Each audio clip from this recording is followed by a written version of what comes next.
Kemudian disebut di sini 3 istilah, iaitu ta'alluq, kemudian tahaqquq dan takhalluq.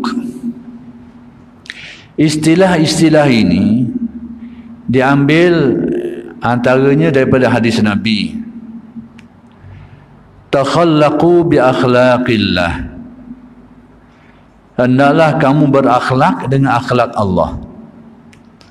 Disuruh berakhlak dengan akhlak Allah. Jadi segala akhlak Allah itu apa? Yang ni segala sifat dia, asma dia, af'al dia tu, maka itulah akhlak Allah, sifatnya lah. Dan manusia disuruh mencontohi sifat-sifat itu sekadar yang mampu dia contohi. Dan manusia ada bahagian, ada kemungkinan untuk menirunya itu. Kita belajar dalam ilmu usuluddin, Allah Ta'ala bersifat dengan kudrat, iradat, ilmu. Maka kita pun, manusia ni ada potensi kebolehan untuk memiliki sifat-sifat itu secara pinjaman, bukan secara hakiki. Demikian juga al-asma al-husna, Ar-Rahman, Ar-Rahim, yang Maha Pemurah, Maha Penyayang, Al-Ghafur, Maha Pengampung, Al-Wahhab, Maha Pemberi, Ar-Razzaq, Maha Pemberi Rizki, Al-Muhyi, Al-Mumit, yang Maha Menghidup, Maha Mematikan. Itu merupakan sifat ataupun af'al Allah Ta'ala yang kita ni disuruh tiru dari sudut-sudut tertentu.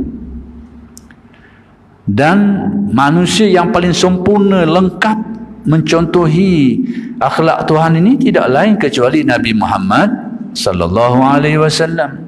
Sebab tu Nabi Muhammad itu dianggap cermin ketuhanan yang paling sempurna. Inilah tempatnya keliru orang yang cuba nak memahami kitab-kitab tasawuf yang agak detail. Tempat keliru, tak boleh nak faham. Sehingga akhir sekali berlaku kekeliruan fahamlah. Cuma saya nak kabarnya bahawa manusia ni dia ada potensi untuk tiru sifat-sifat Tuhan. Dan yang paling sempurna dapat melakukan itu adalah Nabi Muhammad sallallahu alaihi wasallam. Wa innaka la'ala khuluqin azim. Maka wahai Muhammad berada atau memiliki akhlak yang paling agung. Kenapa? Kerana Nabi Muhammad dapat menerapkan sifat-sifat ketuhanan secara sempurna pada dirinya tu. Sempurna dari sudut kemampuan untuk bersifat dengan sifat tu. Ada pada diri Nabi Muhammad.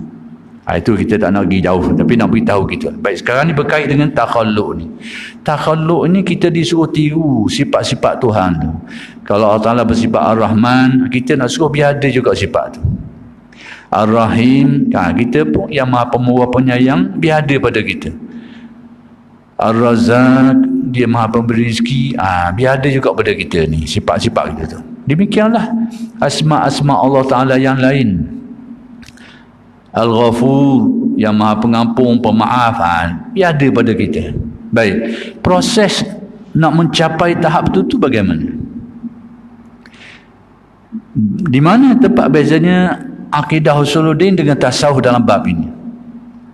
Usuluddin memahami makna-makna tadi itu. Allah Ta'ala bersifat Ar-Rahman, Ar-Rahim dan Al-Asma' Al-Husna yang lain. Dia tahu, dia faham. Allah Ta'ala bersifat kudrat, iradat, ilmu, hayat, sama, basar, kalam. Dia tahu, dia faham. Itu usuluddin. Dia faham dan dia yakin. Tapi tasawuf, bagaimana sifat-sifat ini itu terbina pada dirinya.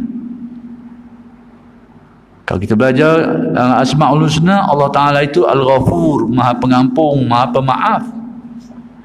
Kita tahu itu sifat Allah Ta'ala. Tapi tasawufnya macam mana? Bagaimana sifat itu tu paling tidak ada juga sikit pada kita ni. Kita menjadi seorang yang pemaaf kepada kesalahan orang. Itu tasawuf. Atas keyakinan tu usuluddin lah. Allah Ta'ala tu Ar-Razzaq, Maha Pemberi Rizki. Kita tahu, kita faham, yakin sifat tu. Tapi bagaimana sifat tu ada pada kita juga. Kita ni mengambil sifat tu dan berwatak dengan watak tu juga tu. Itu tasawuf. Bagaimana sifat-sifat Allah Ta'ala tu terbina, tercorok pada kita, itu bagian tasawuf. Sekarang bila kita usuluddin, kita baca sifat tu Ar-Rahman Ar-Rahim pada Allah Ta'ala, dengan kita tak ada sifat tu, tak ada. Perangai-perangai tu tak ada dengan kita. Tapi tasawuf nak suruh bukan saja kita tahu Allah Ta'ala memiliki sifat tu, tapi bagaimana sifat tu ada juga pada kita ni. Jadi proses nak menimbulkan sifat tu supaya terbina pada kita, itu proses tasawuf. Proses memahami sifat-sifat tadi itu supaya kita faham dan yakin itu menjadi sifat Allah Ta'ala, itu usuluddin. Itu usuluddin.